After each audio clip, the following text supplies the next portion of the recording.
আমাদের আজকে যে ঢাকা বিশ্ববিদ্যালয়ের কেন্দ্রীয় মসজিদ, এখান থেকে ইসলাম ছাত্র শিবির 1977 সালে প্রতিষ্ঠা হয়েছে।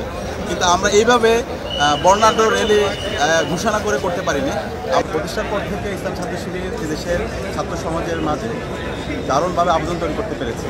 ইসলামী ছাত্র শিবিরকে আদর্শিকভাবে মোকাবেলা করতে না পেরে এদেশের অনেকগুলো শক্তি তারা বিভিন্ন সময় বেশি শক্তি প্রদর্শন করার চেষ্টা করেছে, রাষ্ট্রের সন্ত্রাস করার চেষ্টা করেছে, মিডিয়া ট্রায়াল করার চেষ্টা করেছে, কিন্তু ইসলামী ছাত্র শিবির এক মুহূর্তের জন্য দমে যায়নি। বিশেষ করে গত 16 বছর ইসলামী ছাত্র শিবিরের উপর ইতিহাসের সবচেয়ে বর্বর জুলুম নির্যাতন নিষ্পেষণ করা হয়েছে। গত 16 বছরে ইসলামী ছাত্র শিবিরের আমরা 104 জন ভাইকে হারিয়েছি। আমাদের এখনও 6 জন ভাই বোম অবস্থায় আছে।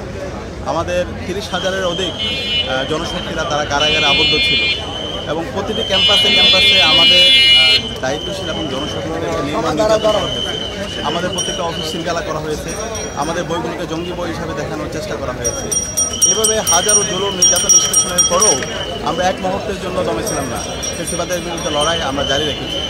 সর্বশেষ 24শে ছাত্র জনতার অভ্যুত্থানের মাধ্যমে আজকে আমরা ফ্যাসিবাদ মুক্ত বাংলাদেশ পেয়েছি।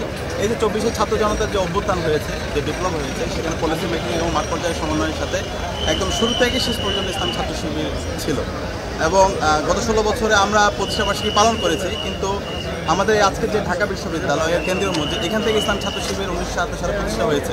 কিন্তু আমরা এইভাবে বর্ণাঢ্য র্যালি ঘোষণা করতে পারিনি।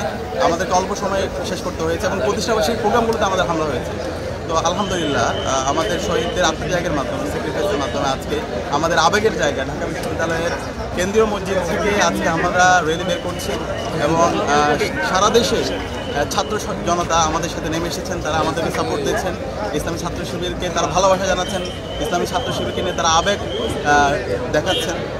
তো আমরা পুরো জাতির যে প্রত্যাশা, সেই প্রত্যাশাকে নিয়ে এবং আমাদের 24শে ছাত্র জনতার অভ্যুত্থানে আমাদের যে শহীদদের যে আকাঙ্ক্ষা, সেই আকাঙ্ক্ষার আলোকে আমরা আমাদের একটা ইনসাফপূর্ণ বাংলাদেশ বিনির্মাণ করতে চাই। তো দেশবাসীর কাছে ইসলামী ছাত্র শিবিরের জন্য দোয়া চাচ্ছি এবং আমাদের সবার জন্য দোয়া চাচ্ছি।